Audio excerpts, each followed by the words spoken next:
আসসালামু আলাইকুম প্রিয় ভিউয়ার্স, আশা করি সবাই ভালো আছেন। তো ইদানিং একটু বেশি 4 HP ইঞ্জিনের কাজ চলে আসছে। প্রায় আমি এই 2 দিনে 6টা ইঞ্জিন খুলে নিয়েছি। সবগুলাকেই ওষুধ লিখে দিয়েছি ইনশাআল্লাহ। এখান থেকে যেগুলা মর্মান্তিক রোগ আছে ওইগুলাই আপনাদের জন্য তুলে ধরবো ভিডিওতে। আর যেগুলা আপনার কমন মানে প্রতিদিন তো আর রিং পিস্টনের কাজ দেখালে হবে না। তো আজকে আমরা এই যে ইঞ্জিনটি এটার মধ্যে একটু বিরাট মারাত্মকভাবেই রোগ আসছে। তো এটার হচ্ছে গিয়ে ক্র্যাঙ্কশ্যাফটে শব্দ হচ্ছে।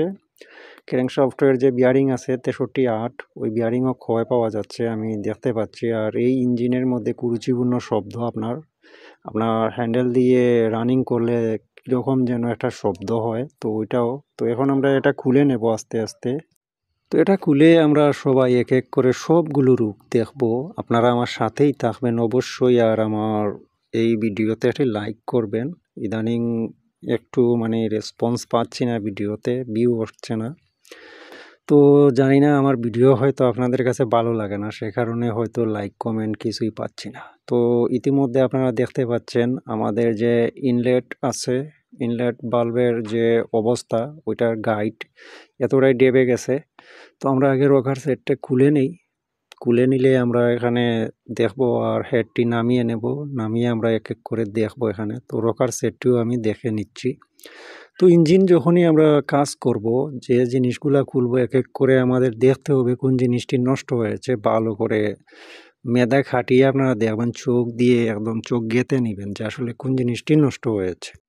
দুটি 4 HP ইঞ্জিনের যে হেডের প্লেট আছে ওই প্লেটটা আমি ভাঙা পেয়েছি। তো ওটা যারাই এটা কাজ করেছেন তো ওখানে কম বেশ করে টাইট করেও ভেঙে গেছে।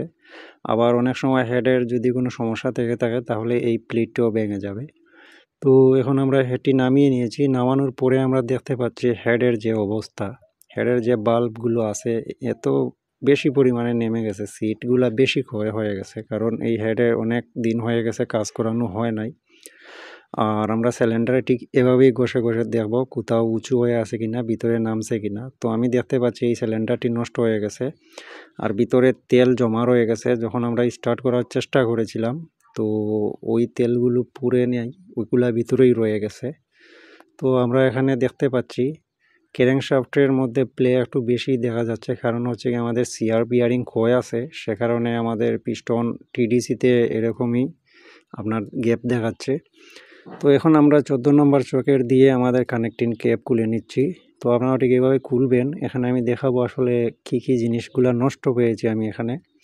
তো আমরা যে কোনো ইঞ্জিন খুলবো যখন আমরা প্রত্যেকটি জিনিস দেখব, যেটা নষ্ট হয়েছে ওইটা আলাদা করব আর যেটা ভালো রয়ে গেছে ওইটা আমরা আলাদা করব। এভাবেই কাজ করতে হবে, কখনোই ভালো জিনিস চেঞ্জ করবেন না, না হলে কিন্তু ইঞ্জিনের মালিকের ক্ষতি হয়ে যাবে, ওনার বাস হয়ে যাবে। কারণ বর্তমানে পার্টসের প্রচুর দাম, মালিককে বাঁচানোর চেষ্টা করবেন, আপনাকেও বাঁচাবেন উনি। তো বিশেষ করে অনেক মালিক আছেন যে টাকা দিতে একটু আপনার অসুবিধা বোধ করেন, পরিমাণ মতো টাকা দিতে পারেন না। তো আমরা এখান থেকে সিলিন্ডারটি বের করে নিয়েছি। ক্র্যাঙ্কশ্যাফটটি আমি ভালো করে দেখতে পাচ্ছি যে ভিতরে ক্র্যাঙ্কশ্যাফটের স্পট আছে অল্প পরিমাণে। এটা মোবিলবিহীন কোনো একদিন হয়তো ইঞ্জিন অফ হয়েছিল। তো আমরা এই ইঞ্জিনটি সম্পূর্ণ খুলবো আর ফিটিংসের ভিডিও কাল থেকে শুরু হয়ে যাবে। তো যারা ফিটিংসের ভিডিও দেখবেন অবশ্যই কমেন্টে বলবেন যে আসলে 4 HPর সবগুলা ইঞ্জিনের ফিটিংসের ভিডিও আপনাদের কি দেখার আগ্রহ আছে। যদি থেকে থাকে অবশ্যই বলবেন কমেন্টে, ইনশাল্লাহ আমি ভিডিও তৈরি করব। একদম কোন টপিকে তৈরি করব এটাও আমাকে বলবেন। তো সবাই ভালো থাকবেন, ইনশাল্লাহ আমি ফিটিংস ভিডিও নিয়ে আপনাদের সামনে অল্প দিনের ভিতরেই চলে আসব।